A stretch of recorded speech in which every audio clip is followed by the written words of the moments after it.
didn't you? Oh. I didn't mean to frighten you either, miss. You shouldn't sneak up on a person like that. Oh, I'm sorry, Jane.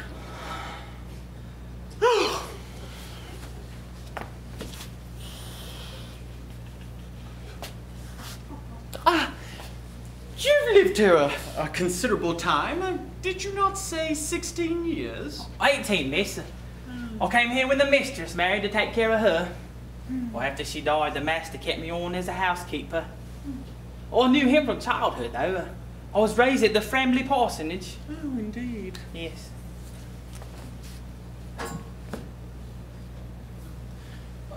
Times have greatly changed since then. Yes, yes. I'm sure you've seen a good many alterations. I have. And troubles, too. The Hillcrests, they're a very old family, aren't they? Oh, Lord, yes. Well, they go back to... I'm not exactly sure who they go back to, but they've been descending for centuries. Lord Edgar told me he was an only child. Oh, yes, he's a strange flower on the old solid wood of the family tree.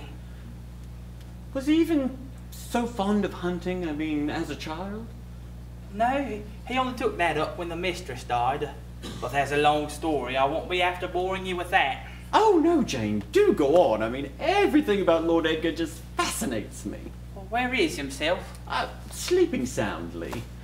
Jane, it would be an act of charity for you to tell me something of the family history. I mean, I know I shall not be able to rest if I go to bed, so be good enough to sit and chat for an hour. Certainly, miss. I'll fetch a little sewing and I'll sit and chat as long as you like. Oh, you hear the wind? It's an ungodly night. Can I fix your hot toddy to drive out the cold? If you're having one. Oh, I loves me toddy and me toddy loves me. Oh, that wind! Oh, no, that's not the wind. That's a wolf howling. It seems you've been troubled by wolves of late. Well, not wolves. One wolf in particular. Victor. Victor? Well, he was captured as a pup and tamed. Though his heart was savage. Well, Miss Irma kept him as a pet. Like a dog? Oh, much bigger than a dog. The boy used to ride about on his back. Though Victor didn't like that, I can tell you.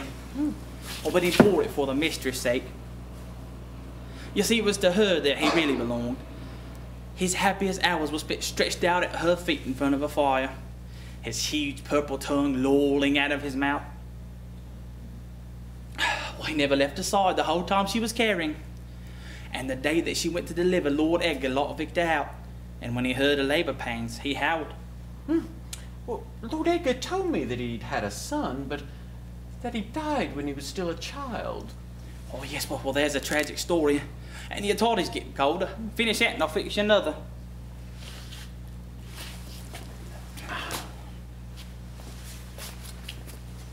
Jane, I'd like to know the true history if you wouldn't mind relating it.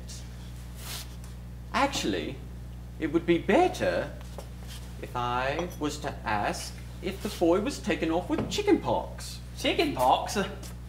Well, who told you that? Oh, no one told me. I was just supposing. Well, if Lord Edgar told you it was chickenpox, then chickenpox it was. No, Don't leave it at chickenpox. No, he didn't tell me anything. Chickenpox was pure conjecture. Well, it's understandable that he didn't get into it. It's not an easy subject to talk about. Here's your toddy. Oh, thank you.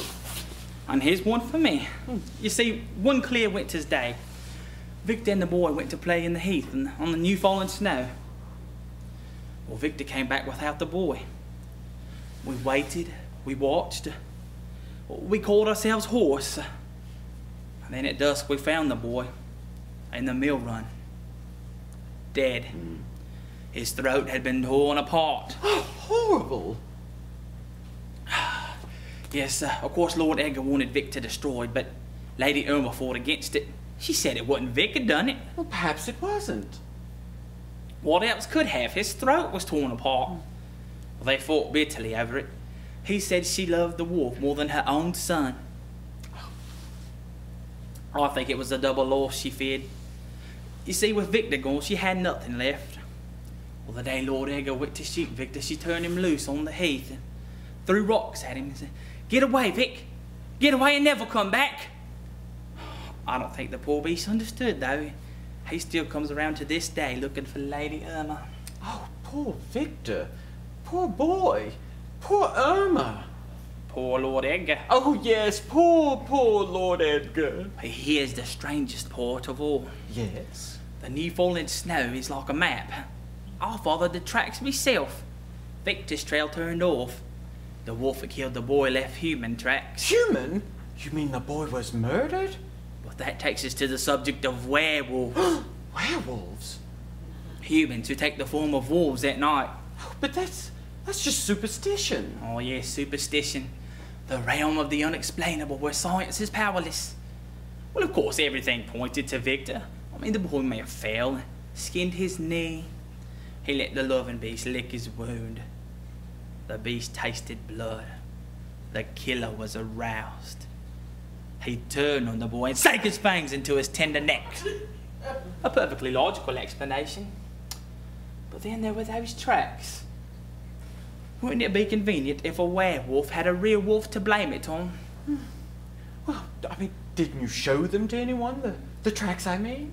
Oh, they wouldn't hear it. Well, they said that I done it, that I made the tracks myself. I didn't want to push it, miss. They packed me off to Dotyville. It's hard to get people to believe in the supernatural. Most people don't even believe in the natural. I mean, of course you're right, but those footprints. Oh, if only I had them here now as evidence. But where are the snows of yesteryear? You see, the werewolf's biggest alibi is that no one believes in him. Oh, it's getting late, miss. My rheumatism's starting to act up. I better be getting to bed. Oh, well, leave the light, Jane. I think I'll stay up and read a while. Oh, well, I've got a good book for you. It's the Master's Treatise on Ancient Egyptian Mythology. Oh, well, thank you. Don't stay up too late, miss. We're having kippers and kidneys for breakfast in the morning, and I'm sure you don't want to miss that. Jane, what was the boy's name? Well, didn't you know? That was Victor too. Good night, miss.